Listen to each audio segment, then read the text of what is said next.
जय श्री कृष्ण दोस्तों, मैं हूं बिग बी और आप देख रहे हो एक्सप्लोर विद बिग बी 2.0। आज हम जा रहे हैं विरार के पवित्र द्वारकाधीश मंदिर और जर्नी हो रही है मेरी महिंद्रा XUV 400 के साथ। साइलेंट ड्राइव, स्मूथ पिकअप और ईवी वाली एक अलग ही शांति। इस वीडियो में आपको मिलेगी मंदिर की पूरी जानकारी। साथ ही में हम बात करेंगे गोवर्धन पर्वत के प्रदक्षिणी का महत्व और उसकी पूरी जानकारी के बारे में। इसके अलावा इस वीडियो में एक इम्पोर्टेंट हिस्सा भी है, मेन महाराज जी का इंटरव्यू। यस, मेन महाराज जी का इंटरव्यू सिर्फ इस चैनल पर, जहां हम भक्ति और जीवन के बारे में बात करेंगे। और साथ ही में प्रतिभा ठाकुर जी के नेफ्यू का भी इंटरव्यू, यस, सिर्फ इस चैनल पे, जिसमें हम जानेंगे द्वारकाधीश मंदिर के लिए प्रतिभा ठाकुर जी ने क्या क्या योगदान दिया है। तो दोस्तों, यह वीडियो सिर्फ एक दर्शन नहीं बल्कि एक पूरा स्पिरिचुअल एक्सपीरियंस होने वाला है, इसलिए वीडियो को एंड तक जरूर देखना।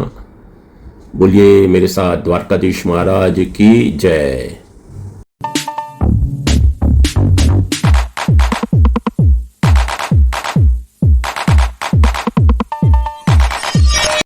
महिंद्रा XUV 400 का ईवी एक्सपीरियंस सिटी ड्राइव के लिए काफ़ी परफेक्ट है। नो नॉइस, नो वाइब्रेशन, बस स्मूथ और रिलैक्स ट्रैवल। मंदिर जाते वक्त यह साइलेंस और भी अच्छी फील देती है। देखिए, आज सोमवार है, 8 दिसंबर 2025, सुबह 9 बजे मैंने स्टार्ट किया था। और अगर आप कार से जा रहे हैं तो आपको विवा इंस्टीट्यूट लिखना है, ना कि द्वारकाधीश टेम्पल, क्योंकि उसके 2-3 रास्ते हैं। अगर आप विवा इंस्टीट्यूट टाइप करके आएंगे तो आप पहुंच जाएंगे। अगर आप ट्रेन से आ रहे हो तो विरार ईस्ट स्टेशन पर उतरिए, वहाँ से गवर्नमेंट बस या शेयर ऑटो मिल जाता है, जो लगभग 40 रुपया लेता है और कुंभाल नाका तक छोड़ देता है। और कुंभाल नाका से फिर से शेयरिंग ऑटो इजीली मिल जाती है। यही है दोस्तों कुंभाल नाका का बोर्ड, ये देख सकते हैं। इसी बोर्ड से आपको अंदर जाना है, तो ये बोर्ड आप याद रखिएगा। यहाँ से आपको वापस एक शेयरिंग ऑटो मिलेगा जो इजीली अवेलेबल रहता है, वो और आपके 30-40 रुपीज़ ले लेगा। और ये रोड सीधी जाती है अपने द्वारकाधीश मंदिर तक, जो आपको डायरेक्ट द्वारकाधीश मंदिर तक पहुंचा देती है। जय श्री कृष्ण दोस्तों, सामने आप देख सकते हैं द्वारकाधीश जी का हूबहू टेम्पल, जो द्वारका में उपस्थित है वैसा ही यहाँ बनाया गया है। जैसे ही हम मंदिर के पास पहुंचे, कार से द्वारकाधीश मंदिर के दर्शन हो गए। रियली हम लोग लक्की रहे। और सबसे अच्छी बात, हमें कार पार्किंग मंदिर से सिर्फ 300 मीटर दूरी पर मिल गई, तो दर्शन के लिए वॉक भी बिल्कुल इजी हो गया। छोटे बच्चों का भी ध्यान रखा गया है। यहाँ उनके लिए भी एक छोटा सा गार्डन बनाया गया है, जहाँ बच्चे हंसी खुशी से खेल सके, आनंद ले सके। उससे आगे चलने पर हमें यहाँ ओपन जूतों का स्टैंड मिलता है, जहाँ भी कृपया पूरा प्रशासन का सहयोग करे और जूते यहाँ निकाल के आगे बढ़े। चलिए मंदिर के बारे में कुछ जानकारी दे दूं। यह द्वारकाधीश मंदिर लगभग 90 फीट ऊंचा है, बिल्कुल ओरिजिनल द्वारका के द्वारकाधीश मंदिर के जैसा, जो इस मंदिर को और भी विशेष बना देता है। मंदिर तक पहुंचने के लिए यहाँ 56 सीढ़ियां हैं, जो भगवान श्री कृष्ण के 56 भोग के प्रतीक मानी जाती है। इसीलिए मंदिर के बिल्कुल सामने गरुड़ स्तंभ स्थापित किया गया है, ताकि गरुड़ जी हमेशा द्वारकाधीश जी के सामने रहकर उनके दर्शन और सेवा में लगे रहे। बहुत ही सुंदर नक्शी काम किया गया है इस गरुड़ स्तंभ पर, और उसके नीचे जो लाल पत्थर है उस पर पूरे मंदिर की विशेषताएं लिखी गई है। बहुत ही खूबसूरत ये नज़ारा है। आइए आगे बढ़ते हैं। जैसे ही हम मंदिर के सीढ़ियों के पास पहुंचते हैं, एंट्रेंस पर बने 2 विशाल हाथी और 2 शेर हमारा भव्य और शान से स्वागत करते हैं। मंदिर की बाहरी दीवारों पर श्री कृष्ण भगवान के 108 नाम लिखे हुए हैं, जो उनके पूरे जीवन को दर्शाते हैं, बाल लीला से लेकर द्वारका की रात तक। इन 108 नामों में कृष्ण जी का प्रेम, ज्ञान, लीला और धर्म का संदेश छुपा हुआ है। काफी खूबसूरत है। ये बांसुरी जो दिख रही है आपको, उसके नीचे उनका 108 नाम दर्शाए गए हैं। 18 अलग अलग जीवन चरित्र श्री कृष्ण भगवान जी के बाल लीला से लेकर द्वारका की रात तक इसमें मंदिर के आजू बाजू दीवारों पर दर्शाए गए हैं, जिसमें काफ़ी फेमस है उनका मक्खन चोरी, कालियानाथ पे विजयी, फिर गोपियों को सताना, फिर गोवर्धन पर्वत का ग्रहण करना, गोपाष्टमी लीला, रास लीला, कंसवध, मथुरा विजय, रुक्मणी विवाह, द्वारका की स्थापना, सुदामा का मिलन और महाभारत में गीता उपदेश विराट स्वरूप में उन्होंने दिखाया गया है। मंदिर के शिखर पर लहराती यह ध्वजा लगभग 52 गज लंबी है, जो श्री द्वारकाधीश जी के शान और गौरव का प्रतीक मानी जाती है। यह ध्वजा सिर्फ एक ध्वजा नहीं, बल्कि यह 4 दिशा, 12 राशि, 9 ग्रह और 27 नक्षत्र का प्रतीक है, जो पूरे ब्रह्मांड पर श्री कृष्ण जी का आधिपत्य को दर्शाता है।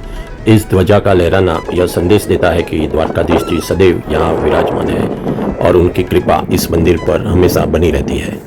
बोले श्री द्वारकाधीश महाराज की जय। नमस्कार महाराज जी, क्या नाम है सर? राधे राधे। जमुना दास जी आपका नाम है, तो सर इसके बारे में आप कुछ जानकारी देंगे? गिरिराज पर्वत जो उठाया था वो, अच्छा, छोटी उंगली में जो उठाया था ये गिरिराज पर्वत है। मुखार मंदिर है गिरिराज जी का मुखार मंदिर। अच्छा, वो यमुना मैया है जो चारों तरफ निकली हुई है गिरिराज पर्वत की, जो वृंदावन की माटी है। 84 कोस की प्रतिमा है। अच्छा, उसी की परिक्रमा से अपने को क्या पुण्य मिलता है? तो ये अपना अभी मुंबई में ही ला दिया। जहाँ द्वारकाधीश का मंदिर है, हाँ, वहाँ यमुना मैया का जल मंगाया जाता है, उनकी माटी मंगाई जाती है, तब जाकर द्वारकाधीश पदार्थ है। कभी पदार्थ है, उसके बिना पदार्थ नहीं। अच्छा, द्वारकाधीश की महाराज जी बता रहे कि मिट्टी मंगाई जाती है और यमुना मैया का पानी यहाँ मंगाया जाता है, तब जाके द्वारकाधीश पदार्थ है। काफी बढ़िया बनाया है। आइए हम अब परिक्रमा करते हैं और पुण्य प्राप्त करते हैं। थोड़ा सी दोस्त की परिक्रमा। आइए। राधे राधे। राधे राधे महाराज।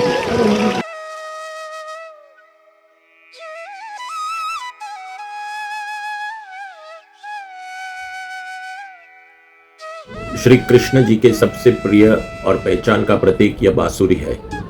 बांसुरी की मधुर धुन से न सिर्फ गोकुल और वृंदावन बल्कि पूरी सृष्टि मोहित हो जाती है। यह बांसुरी प्रेम, भक्ति और समर्पण का संदेश देती है और अब ये अपने विरार में भी आ गई है। काफी खूबसूरत बनाया है। अब हम मंदिर की पवित्र सीढ़ियों से होते हुए धीरे धीरे दर्शन की ओर बढ़ते हैं। हर एक सीढ़ी के साथ मन और आत्मा और भी अधिक शांत हो जाती है। सीढ़ियों के दोनों ओर मंदिरों के स्तंभों पर की गई बारीक नक्काशी प्राचीन भारतीय शिल्पकला की अद्भुत झलक दिखाई देती है, जो हमें अयोध्या के श्री राम मंदिर की याद दिलाती है। ऊपर नजर उठाइए तो मंदिर की छत पर की गई सुंदर कलाकारी इस पावन स्थल की भव्यता को और भी बढ़ा देती है। यहाँ साल में 2 बार 21 मार्च और 23 सितंबर को सूर्यदेव की किरणें सीधे द्वारकाधीश जी के मस्तक पर पड़ती है, जिसे सूर्य अभिषेक कहा जाता है। दोस्तों, ये वृंदावन के यशोदानंदन नहीं, ना ही ये गायों के गोपाल है, ना सखाओं के कन्हैया और ना ही सिर्फ हम सभी के कृष्ण। यहाँ जो विराजमान है वह है स्वयं द्वारका के राजा श्री द्वारकाधीश। इतने अद्भुत और अलौकिक विग्रह के दर्शन मैंने आज तक नहीं किए। इनके मुख को देखकर ऐसा प्रतीत होता है मानो अयोध्या के रामलला जी के दर्शन हो रहे हो।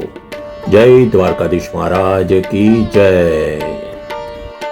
अयोध्या में विराजमान रामलला जी का जो दिव्य विग्रह बनाया गया है वह जिस विशेष शिला से निर्मित है, उसी पवित्र शिला से यहाँ श्री द्वारकाधीश जी का भी विग्रह तैयार किया गया है। इस शिला को कृष्ण शिला कहा जाता है। यह शिला कर्नाटक के चालुक्य क्षेत्र से लाई जाती है। अपनी असाधारण मजबूती और आध्यात्मिक ऊर्जा के लिए यह शिला विशेष मानी जाती है। इस शिला से बने विग्रहों में एक अलग ही तेज और सौम्यता दिखाई देती है, जिसे देखते ही मन स्वतः ही नतमस्तक हो जाता है। श्री कृष्ण कन्हैया लाल की जय। आज विरार में श्री द्वारकाधीश जी के दिव्य दर्शन संभव हो पा रहे हैं तो उसके पीछे प्रतिभाताई का अथांग परिश्रम और अटूट श्रद्धा है। 24 नवंबर 2025 उनके जन्मदिवस के पावन अवसर पर इस मंदिर का शुभ उद्घाटन किया गया था। तो आइए एक छोटा सा इंटरव्यू लेते हैं प्रतिभाताई के भतीजे श्री धर्मराज जी और उन मेन महाराज जी का। रवीना ठाकुर की मेहनत से ये अभी हम जो नजारा देख रहे हैं मंदिर का, वो उनकी वजह से ही है। तो अभी हम उनका थोड़ा जानकारी लेंगे। और ये अपने महाराज जी है, क्या महाराज जी नाम है? ऋषिकेश सराफ जी। और सर आप सुनील मामा है? अच्छा, उनके मामा जी हैं। वाह वाह, बढ़िया बढ़िया। और सर आपका? धर्मराज जी। तो सर, ये मंदिर के बारे में आपने जो प्रवीणा ताई ने इतना मेहनत किया, उसके बारे में आप कुछ जानकारी देना चाहेंगे सर? जैसे कि उनके वीडियो में उन्होंने बताया कि वो हर साल जब भी नया साल द्वारकाधीश से ही शुरू करते थे। बराबर। तो उनको ऐसी इच्छा हुई कि इधर भी एक विरार में भी होना चाहिए। तो जो नहीं जा सकते और जो बूढ़े लोग हैं, वो लोग कैसे कर, वो खुद हाँ हाँ, जब भी वो एज में हो जाएंगे तो रोज में भी हो जाएगा, इधर तो तभी नहीं जा पाएंगे। तो बराबर। उन्होंने बोला कि क्यों ना इधर बनाया जाए। और उन्होंने ये बाद में इतना बड़ा मंदिर बनाया जिसमें कुछ भी लोग बोले सिर्फ और सिर्फ पत्थरों से ही ये मंदिर बनाया है। अक्षरों से ही बनाया गया है। जैसा द्वारका है गुजरात में, वैसा ही सेम ये भी द्वारका, उधर भी 56 सीढ़ी है, सेम उसका बनाया। पर ये ऐसा भी है कि सब जगह पे आपको देखा रहेगा कि कृष्णा खड़े हैं। कृष्ण करे यहाँ पे देखा रहेगा कि राजा के जैसे उनको राजा की जगह बिताया गया, इसके लिए इनको द्वारकाधीश इसी से नाम पड़ा है। क्योंकि द्वारका नगरी के जो धीश बोले तो राजा गुजराती में बोलते हैं, तो उसका राजा के जैसा इसके लिए यहाँ मूर्ति को बिठाया गया है। बाकी सभी जगह मालूम है जो खड़े ही रहते हैं। और ऊपर उनके कुलदेवी को बिठाया गया है, जैसे सेम द्वारकाधीश में बिठाया गया है शक्ति माता को, ये ऐसा से इधर भी उनको बिठाया है। वाह वाह, बहुत बढ़िया। तो मेरा सबसे यही रहेगा कि अगर आप इधर नहीं जा पाते हो तो इधर जरूर आए, और जा पाते हो तो भी इधर विजिट करें। जो इधर रहते हैं जैसे मुंबई में और महाराष्ट्र में, सब कृपया करके। बराबर। अभी हम महाराज से जानकारी लेंगे। आइए महाराज आगे। थैंक यू, धन्यवाद जी। महाराज जी, अभी हमें जानकारी दीजिए यहाँ की आरती का क्या टाइमिंग रहता है? अभी मंदिर का जो शेड्यूल है, सवेरे 7 बजे दर्शन के लिए खुलता है, 1 बजे तक दर्शन चालू रहता है। फिर 1 से 4 भगवान के विश्राम से मंदिर बंद रहता है। 4 बजे फिर मंदिर दर्शन के लिए भक्तों के लिए खुलता है। रात के 9 बजे आरती शयन आरती करके बंद करते हैं। ऐसा मंदिर का शेड्यूल है।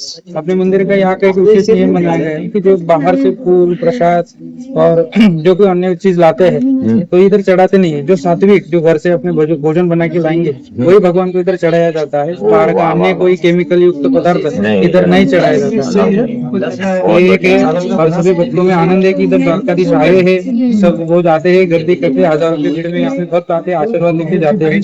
आप सबसे अनुरोध है कि आप भी इधर आपको जैसे टाइम मिले, भगवान के हाथ में हो जाए तो आप इधर आके दर्शन लीजिए, भगवान का आशीर्वाद प्राप्त करें। अभी उनके मामा जी 2 शब्द कहेंगे अपने को इस मंदिर के बारे में। नमो नारायण जी, प्रथम मैं धन्यवाद देता हूँ प्रवीणा ताई और अपने उनका तो बहुत ही इनका योगदान से ये आध्यात्मिक केंद्र बन गया है। ऐसा ही समझता हूँ कि आध्यात्मिक लाइन पे मार्ग पर जो चलने वाले लोग हो वो यहाँ जरूर आ जाइए, ताकि एकांत के बनने के लिए एकांत के हिसाब से, और उन्होंने जब तक के लिए भी ध्यान धारणा रूम भी बना डाले है यहाँ। वो हिसाब से सबको निवेदन है कि आप आ जाओ, पिकनिक के हिसाब से मत आओ। जो जो आपको आध्यात्मिक श्रद्धा के हिसाब से आप द्वारका नहीं जा पाओगे तो अपना कम से कम विरार आके ध्यान धारणा कीजिए और यहाँ का मंदिर का सेवा का लाभ उठाइए, और हो सके उतना आड़ोस पड़ोस का परिसर में भी स्वच्छता बनाए रखिए।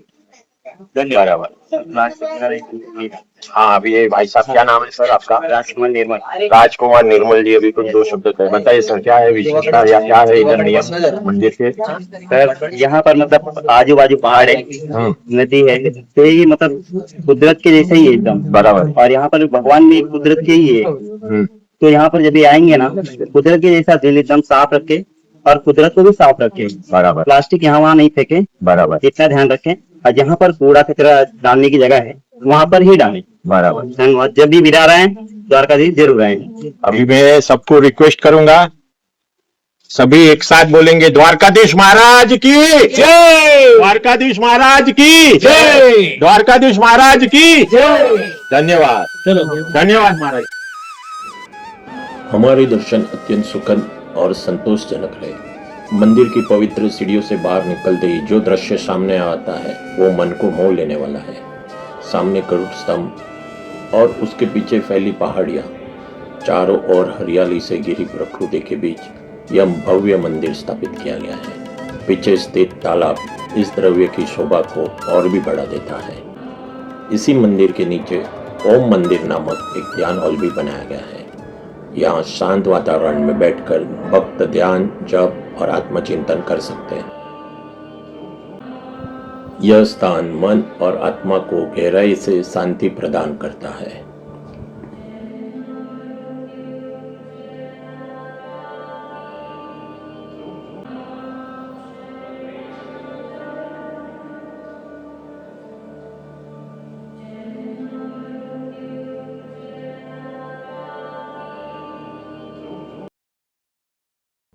अगर वीडियो पसंद आया हो तो कमेंट्स में जय द्वारकाधीश जरूर लिखिएगा, या तो जय श्री कृष्ण लिख के हमारा अभिवादन कीजिएगा।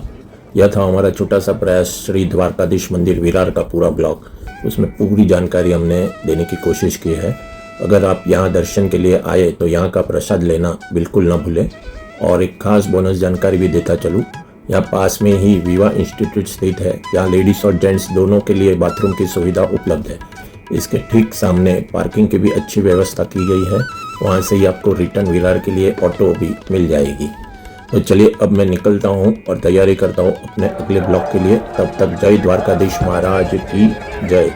अगर वीडियो पसंद आया हो तो कमेंट्स में जय द्वारकाधीश जरूर लिखिए। जय श्री कृष्ण।